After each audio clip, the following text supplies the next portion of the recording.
Hello दोस्तों।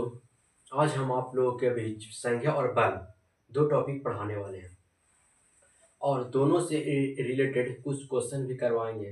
वो भी बोर्ड एग्जाम का 10th क्लास का जो बोर्ड एग्जाम में पूछा गया क्वेश्चन बल से रिलेटेड और संख्या से।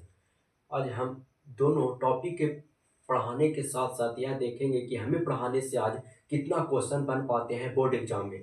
तो सबसे पहले हम पढ़ संज्ञा और सर्वनाम को अच्छी तरह से समझा संज्ञा और वर्ण को अच्छी तरह से समझाएंगे और उसके बाद हम क्वेश्चन करवाएंगे। अगर आप 2025 में एग्जाम दे रहे हैं तो इस वीडियो को जरूर देखिएगा। तो चलिए शुरू करते हैं। सबसे पहले संज्ञा को। संज्ञा संज्ञा का परिभाषा को सबसे पहले जानिएगा। कहता है किसी व्यक्ति वस्तु स्थान भाव आदि के नाम को संज्ञा कहते हैं। किसी व्यक्ति, कोई भी व्यक्ति हो, जैसे राम, श्याम, मोहन, रहीम, कोई भी व्यक्ति, किसी व्यक्ति, वस्तु, कोई भी वस्तु आप लीजिए, जैसे किताब, कलम, कॉपी, बोर्ड, मार्कर, पंखा, कोई भी वस्तु का नाम लीजिए, टेबल, कुर्सी।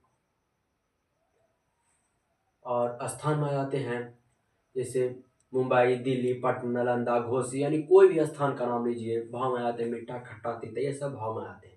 तो संज्ञा को परिभाषा को समझिएगा। कहता है कि किसी व्यक्ति, वस्तु, स्थान, भाव आदि के नाम को संज्ञा कहते हैं। यानी कोई भी व्यक्ति हो, कोई भी वस्तु हो, कोई भी स्थान हो, उनको आप संज्ञा कहिएगा। आप एक लाइन में परिभाषा दे सकते हैं संज्ञा को, किसी भी नाम को संज्ञा कहते हैं। दुनिया में जितने भी आप नाम देख रहे हैं ना, वो सभी का सभी एक संज्ञा। अब वह कौन संज्ञा है उनको हम जानेंगे, क्योंकि प्रश्न संज्ञा किसे कहते हैं नहीं आता है। संज्ञा के भेद और संज्ञा के भेद को पहचाने उदाहरण उदाहरण जो संज्ञा के भेद, जो पांच गो भेद होते हैं, उनके उदाहरण आते हैं।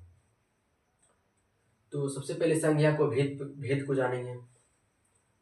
संज्ञा के पांच भेद होते हैं। जातिवाचक, सबसे पहले व्यक्तिवाचक संज्ञा, दूसरा जातिवाचक संज्ञा, तीसरा समूहवाचक संज्ञा, चौथा द्रव्यवाचक संज्ञा और पांचवा भाववाचक संज्ञा। तो सबसे पहले हम व्यक्तिवाचक संज्ञा को जानेंगे। संज्ञा में इंपॉर्टेंट उनके भेद ही होते हैं, तो उनके भेद पर ज्यादा गौर करिएगा। सबसे पहले हम व्यक्तिवाचक संज्ञा को जानेंगे कि व्यक्तिवाचक संज्ञा किसे कहते हैं।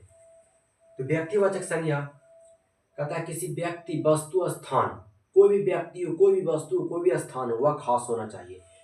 परिभाषा आप दीजिएगा कि किसी व्यक्ति, वस्तु, स्थान, कोई वैसी संज्ञा जिसे किसी व्यक्ति, वस्तु, स्थान खास होने का बोध होता है।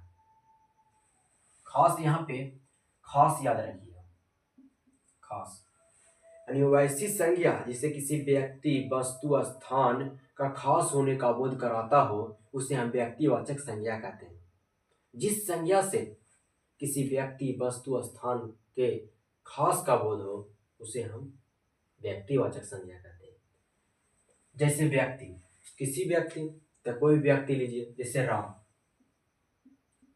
तब कहिएगा कि राम जो है कौन संज्ञा है, तो राम एक व्यक्तिवाचक संज्ञा है। कैसे, समझिए। राम क्या है? राम एक लड़का है। तो यहाँ पे लड़का जो राम जो है एक लड़का है। तो लड़का तो बहुत सारे हैं, लेकिन यहाँ पे राम का ही नाम लिया गया तो यह खास हो गए। राम जो है यह खास हो गया, इसीलिए यह राम जो व्यक्तिवाचक संज्ञा के अंतर्गत है। लड़का तो बहुत सारे, जैसे लड़का राम, श्याम, मोहन, रहीम, बहुत सारे लड़का होते हैं, लेकिन यहाँ पर लड़का राम हो गया, इसीलिए राम जो है व्यक्तिवाचक संज्ञा के अंतर्गत चलेगा। राम ही नहीं, कोई भी लड़का का आप नाम ले लीजिए, वह खास हो जाते हैं। जैसे मोहन, मोहन लीजिए, रहीम,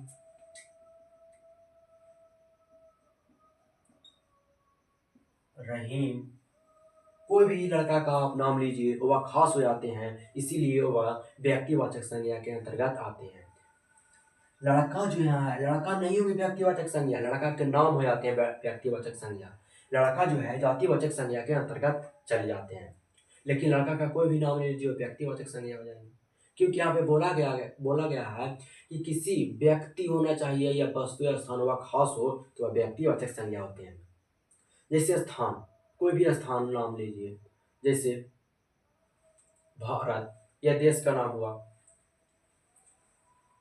देश का नाम भारत, बांग्लादेश, ये सब क्या है? व्यक्तिवाचक संज्ञा। जैसे देश, समझिएगा, भारत। भारत कौन संज्ञा है? तो भारत व्यक्तिवाचक संज्ञा के अंतर्गत आते हैं। देश, देश कौन संज्ञा? तो देश जो जातिवाचक संज्ञा है, लेकिन कोई भी देश का नाम लीजिए वह व्यक्तिवाचक संज्ञा के अंतर्गत आते हैं। जैसे भारत ही नहीं, कोई भी देश, जैसे बांग्लादेश, पाकिस्तान, ऑस्ट्रेलिया, ये सब देश का नाम है। कोई भी आप देश का नाम लीजिए वह व्यक्तिवाचक संज्ञा के अंतर्गत आते हैं। लेकिन देश कहिएगा तो देश व्यक्तिवाचक संज्ञा के अंतर्गत नहीं आते। देश जो है जातिवाचक संज्ञा के अंतर्गत चले जाते हैं। लेकिन देश का नाम लेने से वह खास हो जाता है। जिस देश का आप नाम लीजिएगा वह खास हो जाता है। जिस प्रकार से आप लड़का लड़का को नाम लिए तो वह खास हो गया, उसी प्रकार से आप देश का नाम लीजिएगा तो वह खास हो जाएगा, इसीलिए वह व्यक्तिवाचक संज्ञा के अंतर्गत चले जाते हैं। अब नदी, नदी को समझिए। नदी, नदी कहने से किसी एक नदी का बोध नहीं हो रहा, यहाँ पर ढेर सारी नदियां का बोध हो रहा है। ढेर सारा नदी है, जैसे गंगा नदी, ब्रह्मपुत्र नदी, गोदावरी नदी, ये सब बहुत सारी नदियां का बोध हो रहा है। जैसे गंगा, तो गंगा जो नदी है वह गंगा व्यक्तिवाचक संज्ञा, जातिवाचक संज्ञा। तो गंगा जो है यहाँ पर व्यक्तिवाचक संज्ञा के अंतर्गत आ जाएंगे, क्योंकि गंगा जो है नदी, तो बहुत सारी नदियां होते हैं लेकिन यहाँ पे गंगा का ही नाम लिया गया, इसीलिए यहाँ पे गंगा जो है व्यक्तिवाचक संज्ञा के अंतर्गत आ जाएंगे। यहाँ पे गंगा ही नहीं, जितना भी आप नदी का नाम लीजिए, जैसे गंगा, ब्रह्मपुत्र, गोदावरी, ये सब जितना भी नदियां हैं और बहुत सारे नदियां होते हैं, वे व्यक्तिवाचक संज्ञा के अंतर्गत आते हैं। लेकिन नदी कहेगा कि नदी कौन संज्ञा है, तो नदी जातिवाचक संज्ञा के अंतर्गत आते हैं। जातिवाचक संज्ञा को व्यक्तिवाचक संज्ञा के बाद समझेंगे। ये नदी जो है जातिवाचक संज्ञा के अंतर्गत आते हैं, लेकिन कोई भी नदी का नाम लीजिए वह व्यक्तिवाचक संज्ञा के अंतर्गत आते हैं, क्योंकि क्योंकि वह नाम लेने से वह खास हो जाता है। और हम बताएं कि खास चीज का बोध हो रहा है तो वह व्यक्तिवाचक संज्ञा के अंतर्गत आते हैं। तो यहाँ पर गंगा नदी जो है वह व्यक्तिवाचक संज्ञा के अंतर्गत आ जाएंगे। जैसे होली, होली कौन संज्ञा? होली कौन संज्ञा? दिवाली कौन संज्ञा? होली हो गया,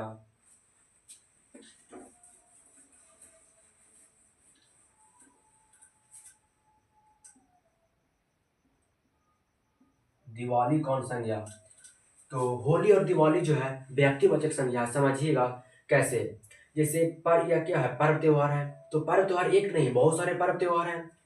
तो बहुत सारे पर्व त्योहार हैं, तो यहाँ पे किसी खास पर्व त्योहार का नाम लिया गया। कोई भी पर्व त्योहार का नाम लीजिए, जैसे दिवाली हो गया, तो दिवाली जो है वह व्यक्तिवाचक संज्ञा के अंतर्गत आता है, क्योंकि पर्व त्योहार तो बहुत सारे पर्व त्योहार हैं, लेकिन यहाँ पे दिवाली का ही नाम लिया गया, इसीलिए दिवाली जो है व्यक्तिवाचक संज्ञा हो गया। दिवाली ही नहीं, कोई भी पर्व त्योहार का नाम लीजिए, 26 जनवरी, 15 अगस्त, होली, दिवाली, ईद, सरस्वती पूजा, लक्ष्मी पूजा, जितने भी है पर्व त्योहार वह सभी के सभी व्यक्तिवाचक संज्ञा के अंतर्गत आ जाएंगे। लेकिन यहाँ पर कह दिया जाए त्योहार, त्योहार, पर्व त्योहार, तो ये पर्व त्योहार जो है ना वह व्यक्तिवाचक संज्ञा नहीं होगी, लेकिन कोई भी पर्व त्योहार का नाम दे दिया जाए तो वह व्यक्तिवाचक संज्ञा हो जाएंगे।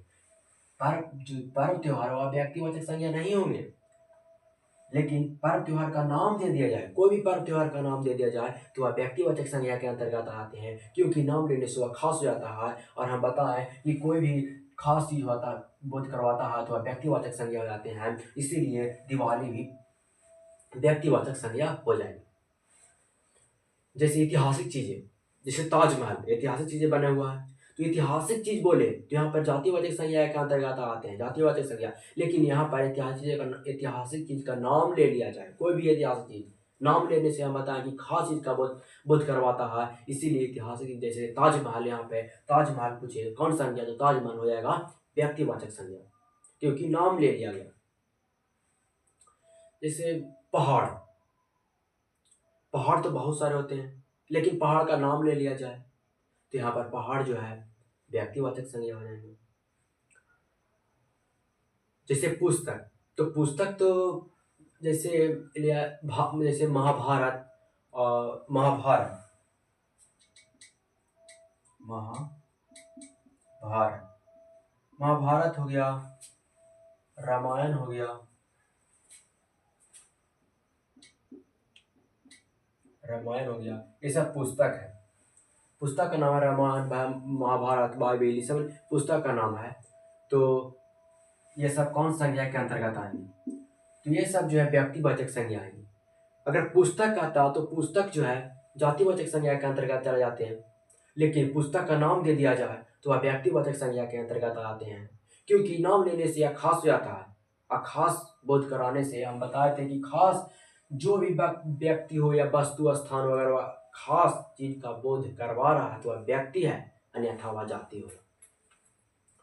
जैसे हम महाभारत नाम लिए तो पुस्तक का नाम है, तो यहाँ पे महाभारत जो है यह व्यक्तिवाचक संज्ञा के अंतर्गत चले जाएंगे। अब हम जातिवाचक संज्ञा को समझेंगे। व्यक्तिवाचक व्यक्तिवाचक संज्ञा, आशा करते हैं कि आप लोग समझ गए होंगे। अब चलते हैं जातिवाचक संज्ञा।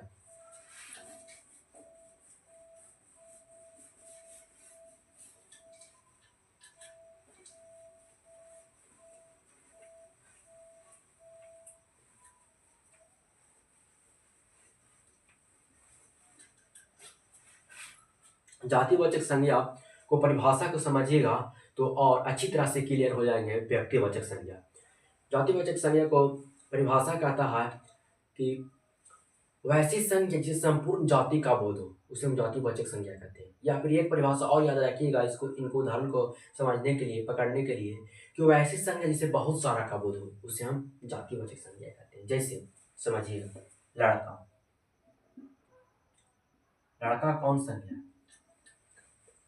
हम बताएं कि वैसे संज्ञा जिसे जाति का बोध हो, वैसे संज्ञा जिसे जाति का बोध, जिसे हम जाति का बोध करवाता है उस जातिवाचक संज्ञा कहते हैं।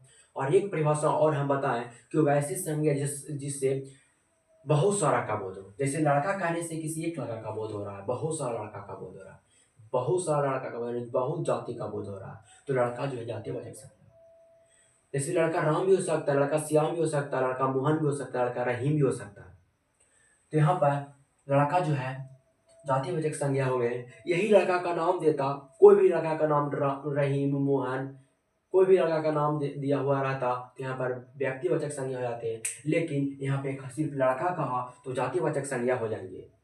जैसे नदी ही बताएं कि नदी कौन संज्ञा, तो नदी जो है जातिवाचक संज्ञा। लेकिन यही नदी का नाम दिया रहता, कोई भी नदी का नाम लीजिए, गंगा, ब्रह्मपुत्र, तो व्यक्तिवाचक संज्ञा हो जाएंगे। लेकिन यहाँ पर नदी जो है जातिवाचक संज्ञा है, क्योंकि नदी एक नहीं, नदी बहुत सारे हैं, नदी के बहुत सारे जाति हैं, नदी का ढेर सारा जाति है। तो नदी बहुत सारा जो जाति का बोध करवा रहा है तो नदी जो है यह जातिवाचक संज्ञा हो गए। जैसे ग्रह,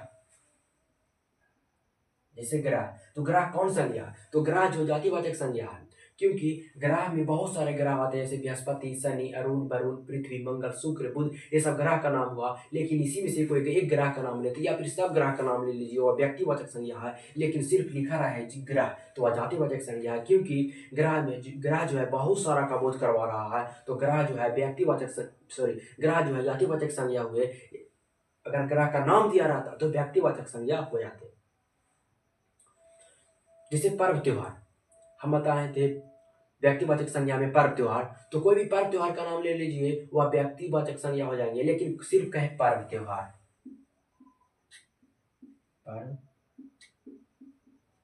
पर्व त्योहार, अगर सिर्फ पर्व त्योहार का है तो यहाँ पर पर्व त्योहार जो जातिवाचक संज्ञा होंगे, लेकिन पर्व त्योहार का नाम दिया रहे तो व्यक्तिवाचक संज्ञा होंगे। जैसे पर्व त्योहार कहने से किसी एक पर्व त्योहार का नाम बोध नहीं हो रहा, पर्व त्योहार कहने से किसी एक पर्व त्योहार का बोध नहीं हो रहा, ढेर सारा पर्व त्योहार का बोध हो रहा है, बहुत सारा का बोध हो रहा है, यानी ढेर सारा जाति का बोध हो रहा है। पर्व त्योहार कहने से पर्व का जो जाति, ढेर सारा पर्व जाती है, जैसे जैसे होली, सरस्वती पूजा, दिवाली, 26 जनवरी, 15 अगस्त, यह ढेर सारा पर्व का जाति है। तो यहाँ पर जो पर्व त्योहार जो हो जाएंगे ना जातिवाचक संज्ञा हो जाएंगे। लेकिन कोई पर्व त्योहार का आप नाम ले लीजिए तो आप व्यक्तिवाचक संज्ञा हो जाते हैं। जैसे नदी बताएं, ग्रह बताएं, और बाकी जैसे पुस्तक, पुस्तक बताएं कि पुस्तक कौन संज्ञा है,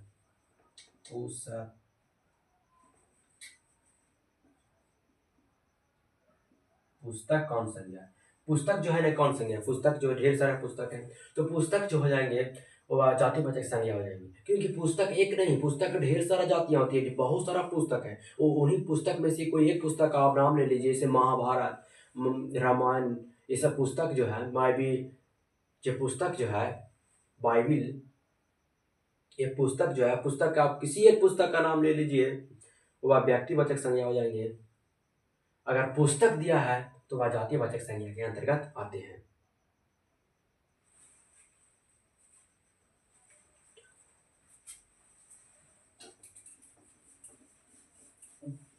जातिवाचक संज्ञा और व्यक्तिवाचक संज्ञा हम आशा करते हैं कि आप लोग समझ गए होंगे।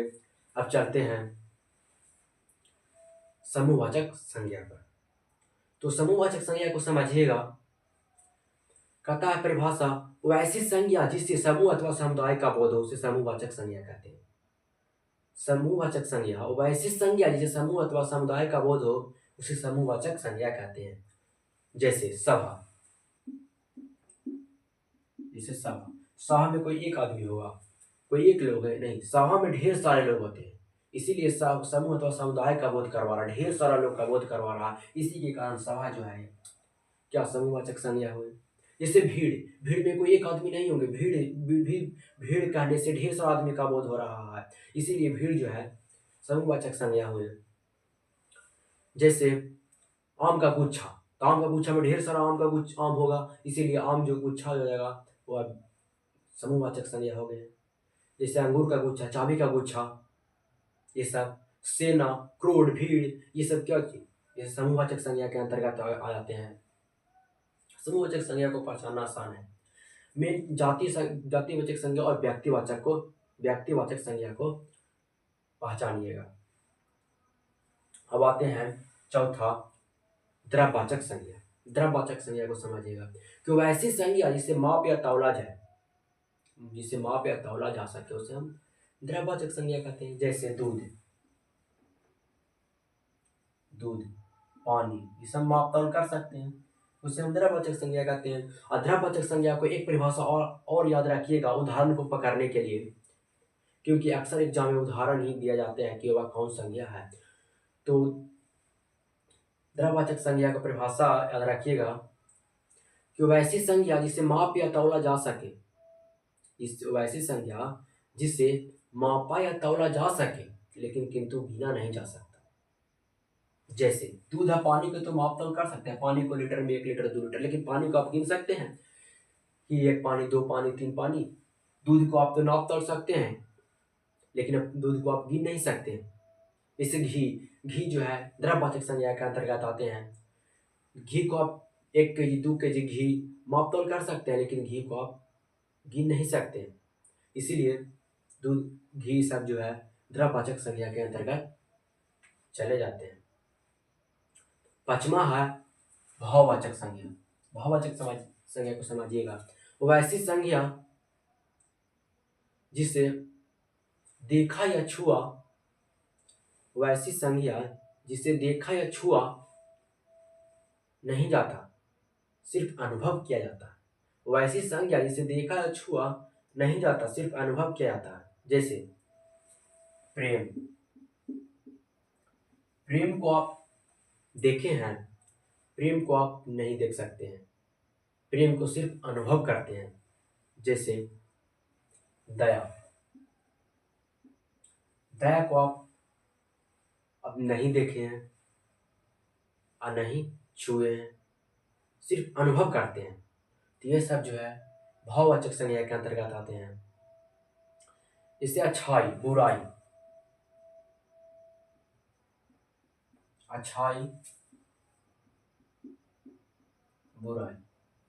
ये सब जो है बुढ़ापा, लड़कपन,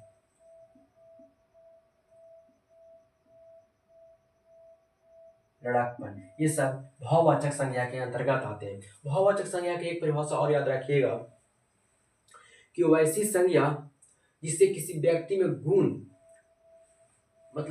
धर्म स्वभाव का बोध होता है, उस व्यक्ति में गुण धर्म स्वभाव का बोध हो। जैसे कि अच्छाई कहने से व्यक्ति में गुण का बोध हो रहा है, उस व्यक्ति में गुण का बोध हो रहा है, उस व्यक्ति में जो है गुण है, उस व्यक्ति में गुण है। तो जो अच्छाई जो है वह भाववाचक संज्ञा के अंतर्गत आएगा। बुराई, उस व्यक्ति में बुराई है, यह भाववाचक संज्ञा के अंतर्गत आते हैं। जैसे बुढ़ापा, यानी जिसमें फीलिंग का बोध हो ना, उस वही भाववाचक संज्ञा आते हैं। जैसे मूर्खता, बुढ़ापा, लड़कपन, और बहुत सारे शब्द आते हैं। और जो इतिहास, भूगोल, ये सब विषय का जो नाम है वह भाववाचक संज्ञा के अंतर्गत है। ये नहीं कि पुस्तक है तो पुस्तक जो है, या जो जो जो पुस्तक का नाम ले लें तो वह व्यक्तिवाचक नहीं। पुस्तक के नाम में जैसे महाभारत आ जाते हैं, रामायण आ जाते हैं, ये सब जो है, या महाभारत और जो रामायण जो है, या व्यक्तिवाचक में चल जाएंगे। लेकिन विषय का नाम आते हैं, जैसे भूगोल, इतिहास जो है विषय का नाम आते हैं, इसीलिए भाववाचक संज्ञा के अंतर्गत आ जाते हैं। तो हम आशा करते हैं कि संज्ञा और संज्ञा के भेद को आप लोग समझ गए होंगे। अब इनसे रिलेटेड कुछ क्वेश्चन करवाते हैं, हमें समझाने से देखते हैं कितना क्वेश्चन बन पाया।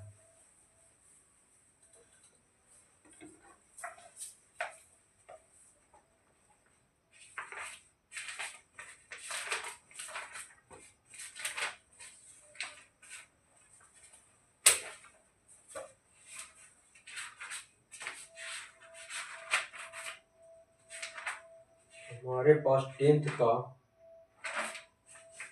पुराना क्वेश्चन बैंक है।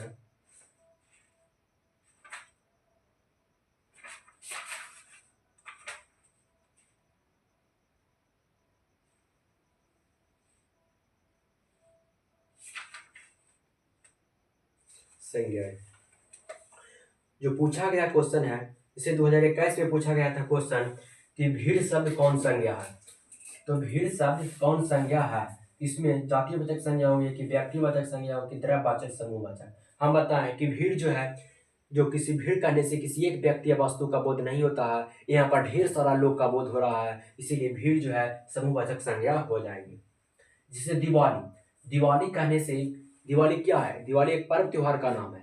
तो पर्व त्योहार यहाँ देता है तो जातिवाचक संज्ञा होती है, लेकिन पर्व त्योहार का यहाँ नाम दिया हुआ है तो नाम देने से बताएं कि खास हो जाता है। अब खास चीज का जो बोध करवाता है व्यक्तिवाचक संज्ञा होता है। तो दिवाली जो है वह व्यक्तिवाचक संज्ञा हो जाएंगे।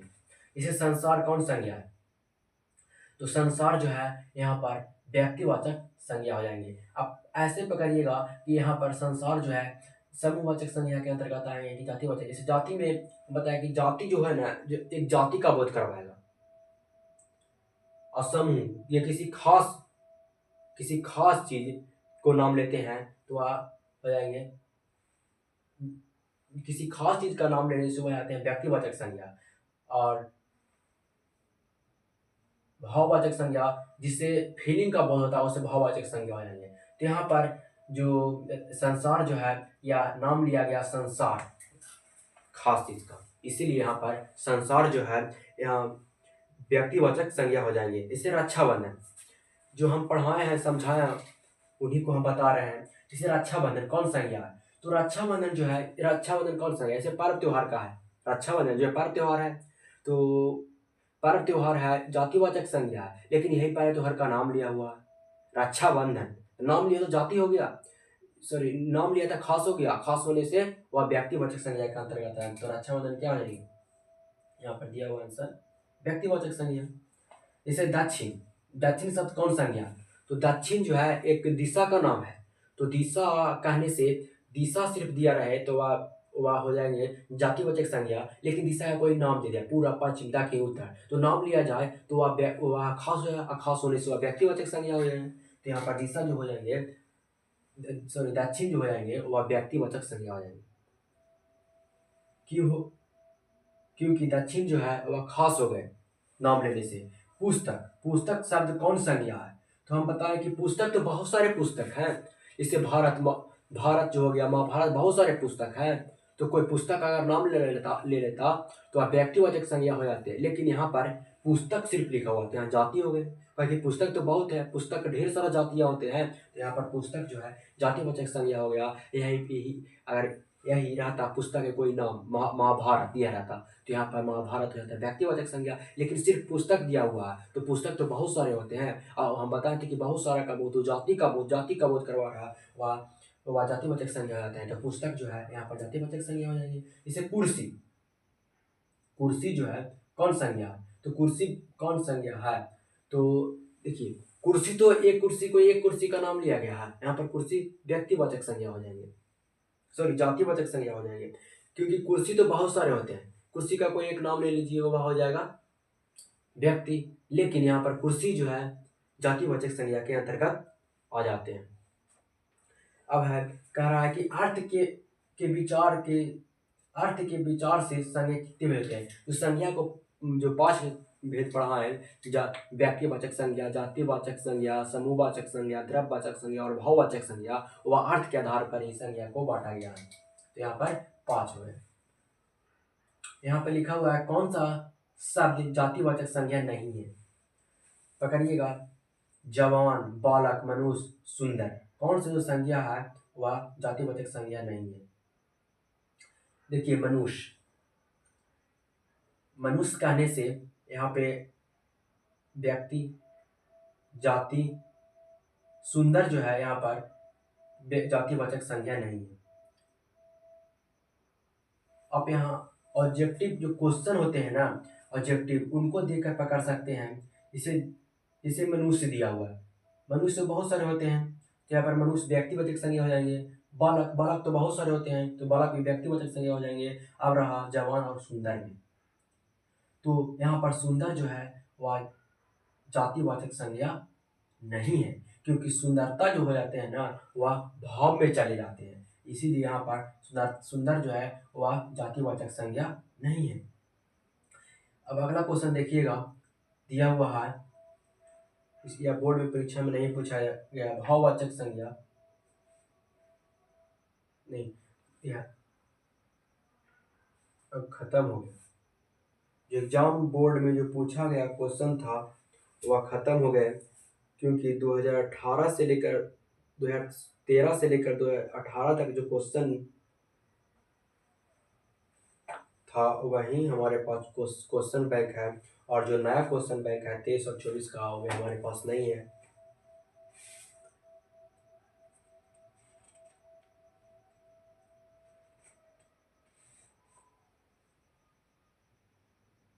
यहाँ पे दिया हुआ है 2022 में जो क्वेश्चन पूछा गया है कि नाप तौल का बोध करवाने वाला शब्द को क्या कहते हैं। तो मापा तौला से द्रव्यवाचक संज्ञा कहते हैं।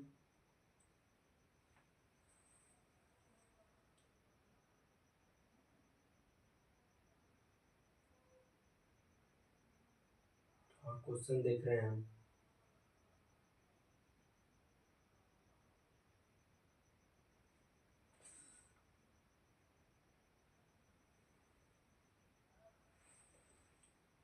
इतना ही क्वेश्चन जो है बोर्ड एग्जाम में पूछा गया है, और जो क्वेश्चन बोर्ड एग्जाम में पूछा गया है वे हम आशा करते हैं कि आप लोग का समझ गए होंगे।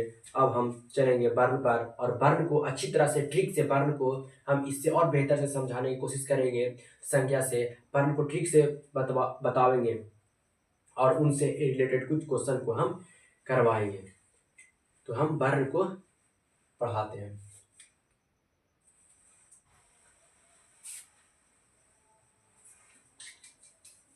देखिए, जो हम कुछ देर पहले जो क्वेश्चन में करवाए थे संख्या का रिलेटेड कुछ प्रश्न जो आप लोगों को आसानी से बन पाया, उनमें उतना ही क्वेश्चन नहीं और क्वेश्चन भी था, लेकिन हमारा जो क्वेश्चन बैंक था 2013 से 18 तक ही था। अब 2024 तक क्वेश्चन बैंक को आसानी से बना सकते हैं। और जो हम करवाएंगे 10th क्लास का क्वेश्चन बैंक, जो संख्या से रिलेटेड क्वेश्चन जो रहेंगे। देखिए, अब संज्ञा को आप पढ़ लिए तो 10th क्लास का या 12th क्लास का आप उनसे रिलेटेड आसानी से क्वेश्चन बना सकते हैं। तो चलिए शुरू करते हैं 10th क्लास का क्वेश्चन बैंक। तो जो हम पढ़ाए हैं उनसे, उनके अलावा क्वेश्चन कहीं से नहीं आएगा।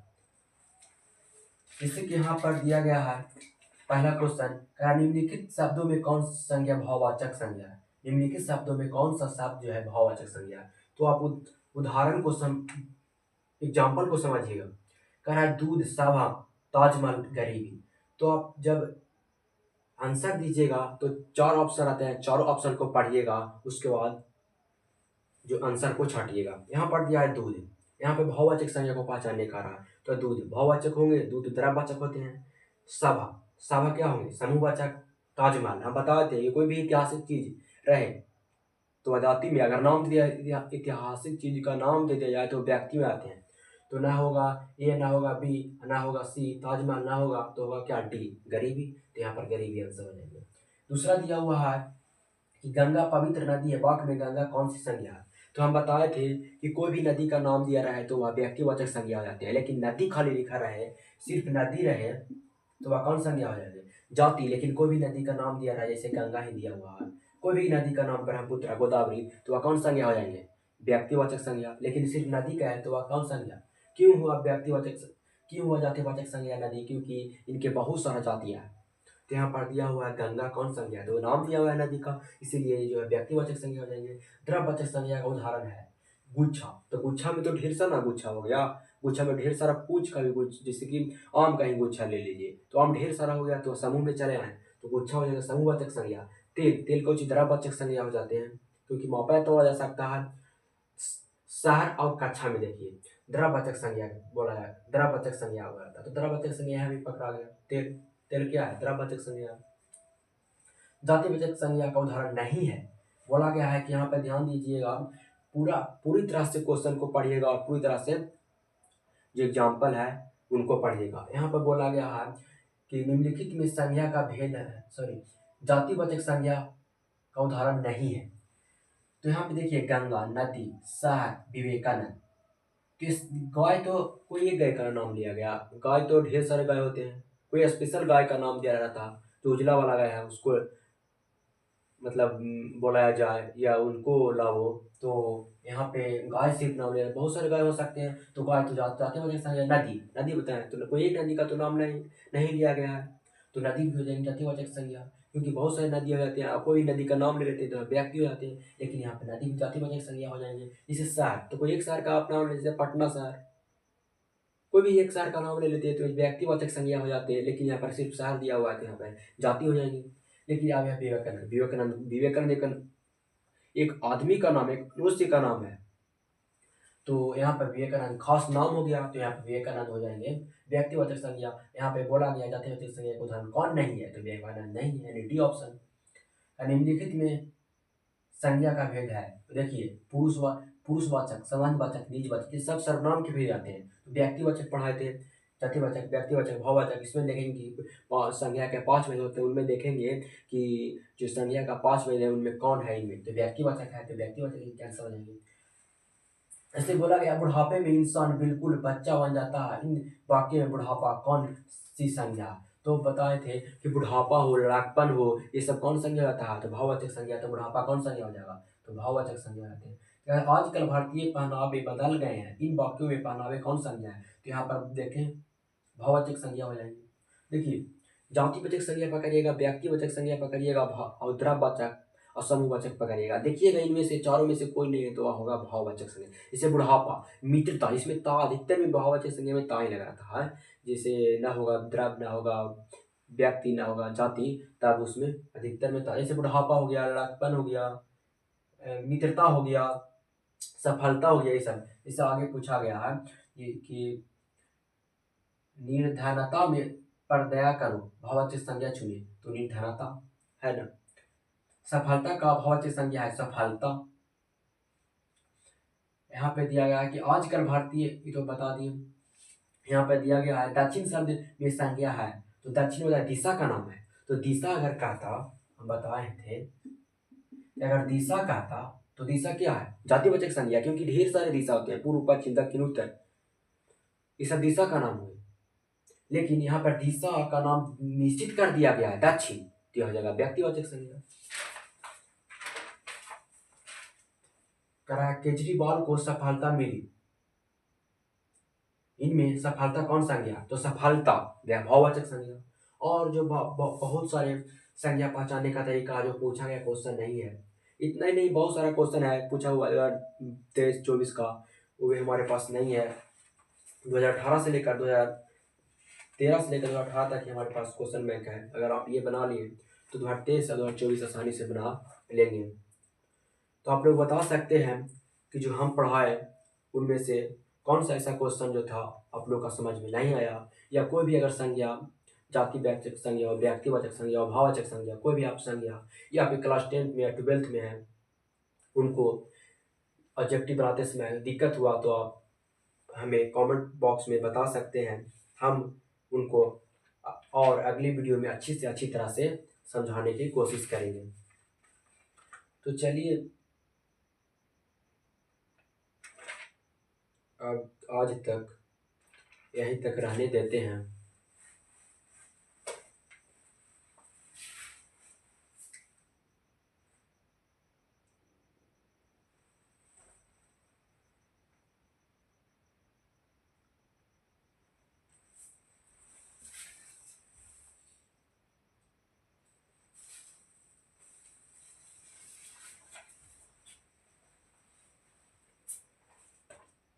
देखिए, हम बोले थे कि संज्ञा और वर्ण को हम एक साथ पढ़ाएंगे, लेकिन वीडियो काफ़ी लंबा हो जाएगा, इसीलिए हम आज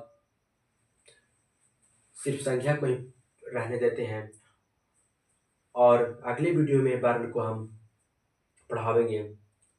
और एक साथ वर्ण, संज्ञा, एग्जाम से पहले संज्ञा, सर्वनाम, वर्ण, विशेषण, ये सब जितना भी है टॉपिक एक साथ कर कर आप लोगों को हम वीडियो को अपलोड कर देंगे। तो चलिए आज तक यहीं तक रहेगा।